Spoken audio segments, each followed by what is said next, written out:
नेपाल उद्योग वाणिज्य महासङ्घको यो आगामी चुनावमा यसो सत्य हेर्दा चाहिँ उम्मेदवारी किन भनेर भन्दा मेरो उम्मेदवारी सबभन्दा फर्स्ट त आधा आकाश ढाकेका महिलाहरूलाई अब केवल यो दल बुटिक जस्तो मात्र महिला उद्यमशीलता हो भन्ने सोचबाट फरक ढङ्गले सिइओदेखि बोर्डरुमसम्मका महिलाहरूको रिप्रेजेन्ट गर्नको लागि हो।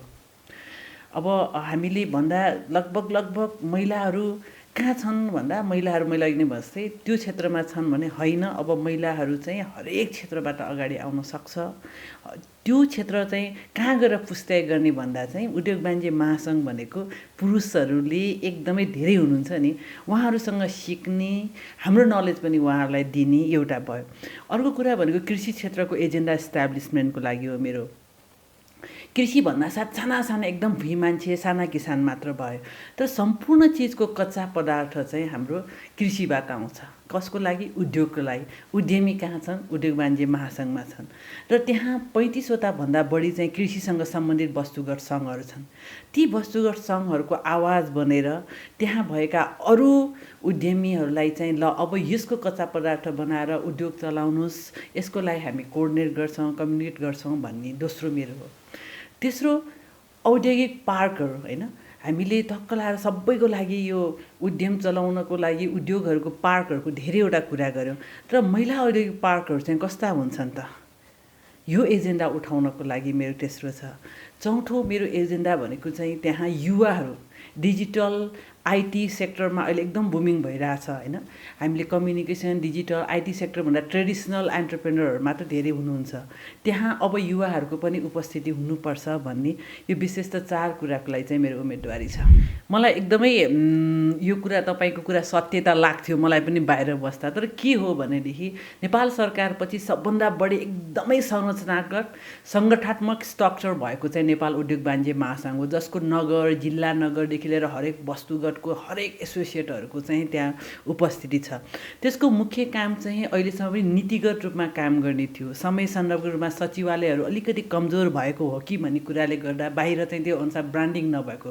तर जब उद्यमीहरूलाई गाह्रो भएको छ, जब एकदमै अब निजी क्षेत्रको कुरा सुन्नुपर्ने छ भनेपछि एफएनसिसिआईले बोलेपछि गरेपछि त्यो भइराखेको छ। त्यसकारण देख्दामा अलिकति गाह्रो भए पनि हाम्रो अग्रजहरूले एकदमै राम्रो काम गर्नुभएको छ।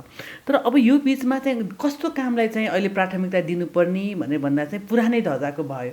ल सुझाव सङ्कलन गर्ने, दिने, लबी गर्न जाने, फोटो खिच्ने कुरा गर्ने भयो भन्ने कुरा छ, होइन। त्यसमा अब समयअनुसार चाहिँ हुनसक्छ इन्क्युबेसन सेन्टरका कुराहरू हुनसक्छ, मार्केटिङका कुराहरू हुनसक्छ, प्रमोसनका कुराहरू हुनसक्छ।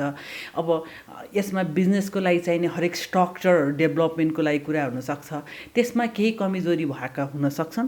तर म के भन्न चाहन्छु भनेदेखि त्यो एफएनसिसिआई मेरो लागि चाहिँ त्यो भर्याङ मात्र होइन, मेरो लागि एकदम पवित्र मन्दिर हो, एउटा छाता सङ्गठन हो, जहाँ चाहिँ मेरो र म जस्ता लाखौँ उद्यमीहरू, नेपालमा भएको लाखौँ उद्यमीहरूको लागि चाहिँ बोलिदिने त्यो संस्था हो। त्यो संस्थाले जब बोलिदिन्छ नि, सरकारलाई पनि अब हामी कसरी जाने, जस्तै सरकारले भन्छ नि म रोजगारी सृजना गर्ने, यतिलाई रोजगारी सृजना गर्ने भने उहाँले भन्दा रोजगारदाता को हो त भने हामी निजी क्षेत्र हौँ, होइन। सरकारले भन्छ हामी यति जिडिपी क्रोड गर्ने, आर्थिक वृद्धि दर गर्ने, को हो त आर्थिक वृद्धि दर गर्ने? निजी क्षेत्रै हो नि। ती सबैको सङ्गठन भएको भएर त्यसले काम गरिराखेको छ। तर अब हाम्रो विगतमा केही समय चाहिँ राजनीतिक परिस्थितिहरू, मान्छेहरूले आफू उपयोग गर्ने भएको भएर त्यो संस्थामा पनि केही समस्या आएको हो।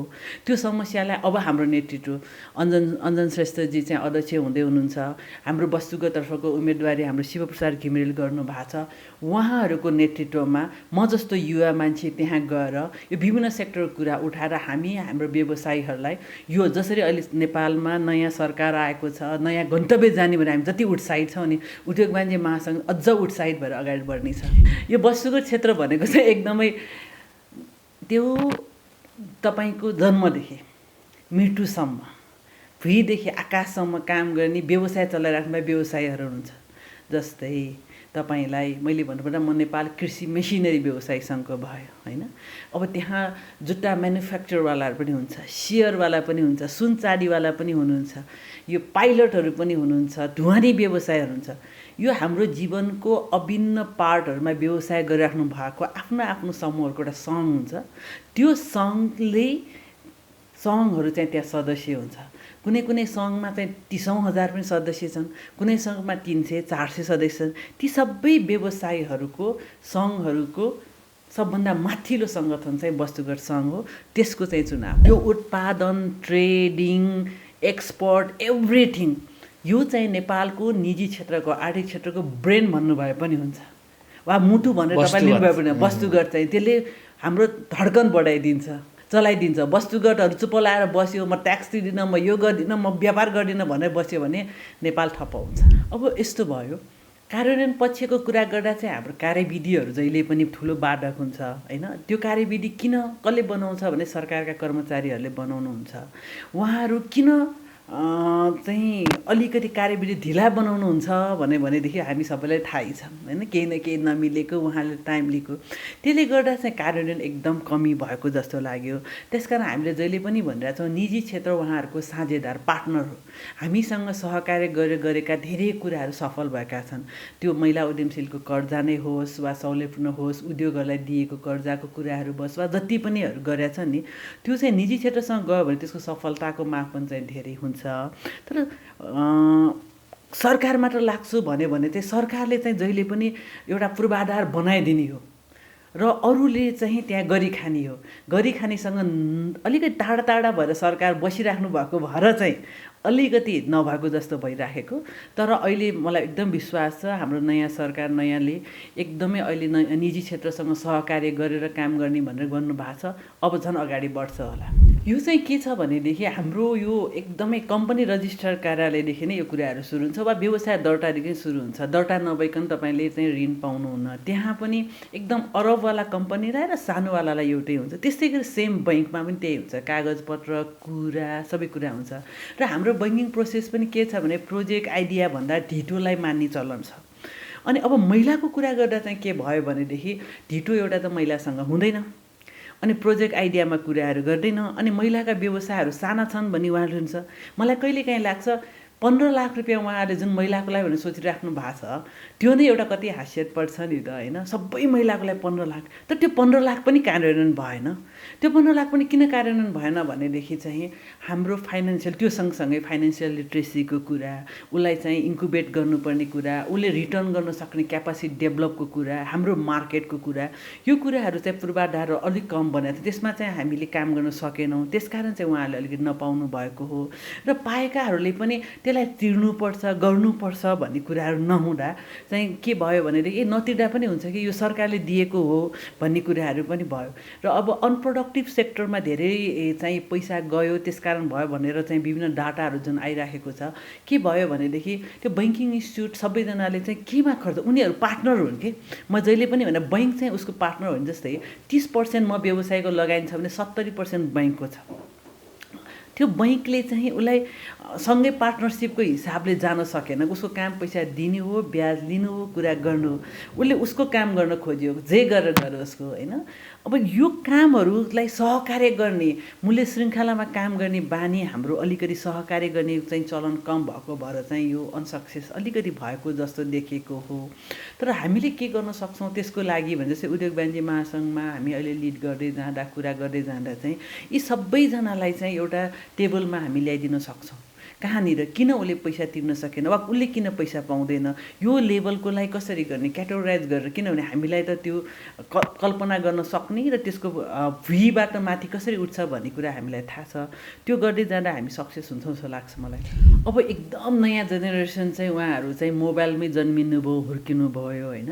त्यसकारण यो डिजिटलाइजेसनको कुराहरू यहाँ जोडिनुपर्छ। धेरै सेक्टरहरूमा कुराहरूमा उहाँहरूलाई पनि इजिनेस गराइदिने कामहरू गर्नुपर्छ। यसको मतलब सबै कुराहरू चाहिँ इन्टरनेट बेस्ड नै भनेर होइन, उहाँलाई ट्रान्सपरेन्सी उहाँले खोजिराख्नु भएको छ। कति गर्दा चाहिँ के हुन्छ भन्ने हिसाब किताब पहिले नै क्लियरिटी खोजिराख्नु भएको छ। सो युथहरूलाई एउटा डिजिटलाइज सँगसँगै हामीले ट्रान्सपरेन्सी कुराहरू ल्याइदिनुपर्छ। जहाँ पनि के इभन हामीले घरमा पनि, हाम्रो घरमा भएको हुर्किँदै गरेको भाइ बहिनीलाई काम गर्दा हामीले पनि ट्रान्सपरेन्सीको कुराहरू चाहिँ हामीले उहाँहरूलाई उहाँहरूलाई गरिदिनु पर्ने छ। अर्को कुरा चाहिँ उहाँहरू चाहिँ एकदम स्किलफुल हुनुहुन्छ पहिले भन्दा होइन। हामीलाई 8औँ क्लास पढेको छोराछोरीलाई पनि हेर्नुभयो भने हामीसँग भन्दा धेरै स्किल हुन्छ। त्यो स्किललाई कसरी चाहिँ पैसामा कन्भर्ट गर्ने भन्ने इन्भाइरोमेन्ट अब हामीले बनाइदिनुपर्छ।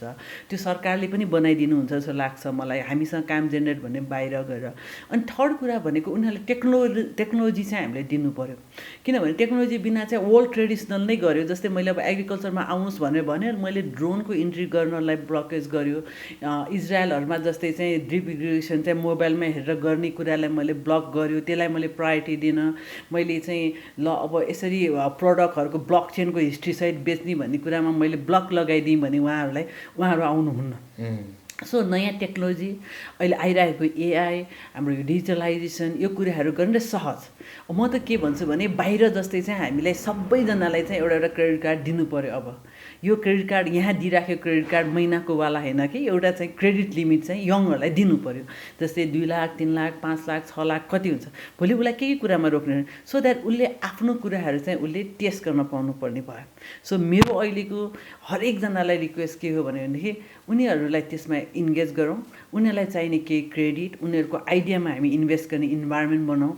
अब यदि चाहन सक्छ सरकारले चाहन्छ कुरा गर्छ भनेदेखि हाम्रो 5 लाख चाहिँ टेन्टेटिभ चाहिँ हरेक वर्ष +2 सकेपछिको जुन जनशक्ति बाहिर निस्किन्छ नि, उनीहरूलाई ल जसले आफ्नो केही गर्न चाहन्छ, कुरा गर्न चाहन्छ भनेदेखि तिम्रो यो डकुमेन्टको आधारमा ल है तिमीलाई चाहिँ यो इन्भेस्टमेन्ट पाउँछ भन्ने हामीले इन्भाइरोमेन्ट क्रिएट गर्यो भने यो बेलासम्म पहिले हाम्रो मास्टर डिग्री सकेका मान्छेहरूसँग जति आइडिया हुन्छ नि, अहिले चाहिँ यो 10 क्लास सकेकैसँग आइडिया छ जस्तो लाग्छ। युवाहरूलाई त्यसरी ल्याउनुपर्छ। मलाई अब यो परिणाममा हामीले चाहिँ युवाहरूलाई उनीहरू एकदमै फोकस अन परिणाम गर्न चाहन्छ कि अब परिणाम आएन भने उनीहरू गर्न चाहँदैन। हामीले परिणाममुखी र एकदम फास्ट ट्र्याकमा ट्रान्सपरेन्सी तरिकाले गऱ्यौँ भने युवाहरूलाई ल्याउन सक्छौँ जस्तो लाग्छ। सबभन्दा फर्स्ट त अब यो इलेक्सनमा आइराख्दा चाहिँ सबैजना वस्तुगतको सङ्घहरूका अध्यक्षज्यूहरूले मलाई भोट दिने हो। म शिवप्रसाद घिमिरेजीको प्यानलमा छु। त्यो भनेको हाम्रो अहिले संस्थापन पक्ष हुन्छ हाम्रो अञ्जन श्रेष्ठज्यू जो हुनुहुन्छ, उहाँको सहयोगमा हामी त्यो प्यानल छौँ। उहाँहरूलाई मेरो के छ भने महिला भएर मात्र होइन, मैले तपाईँहरूसँग भोट माग्ने चाहिँ महिला भएर मात्र पनि होइन, सक्षम भएर र तपाईँहरूले लगान गर्नुभएको यो भोट मतदान छ नि, यो 51% महिलाहरू जो हुनुहुन्छ हामी कहाँ, उहाँहरू पनि एकदमै एमएसएमई एसएमई लघु उद्यमदेखि उहाँहरू काम गरिरहेको छ। उहाँहरू सबैको लागि लगानी हो राम्रो समाज बन्नको लागि। त्यस कारण चाहिँ महिलै मात्र भएर होइन कि सक्षम छ, युवा छ, गर्छ भनेर तपाईँहरूले मलाई भोट हालिदिनु होला। मतको लागि पनि मैले मत मागेँ तपाईँहरू सबैलाई। म एज अ महिला मात्र होइन, युवा डिजिटलाइजको कुरा गर्ने, किसानलाई पनि डिजिटलाइजेसन गर्ने, म त किसान क्रेडिट कार्ड भनेर, अनि गाउँ गाउँमा एउटा उद्यमी तयार पार्ने र उद्यमशीलतामा 20औँ वर्षदेखि आफै पनि गरेर अरूलाई पनि प्रेरित गरिराखेको मान्छेलाई तपाईँहरूले भोट दिएर जिताइदिनु हुन हार्दिक अनुरोध गर्दछु।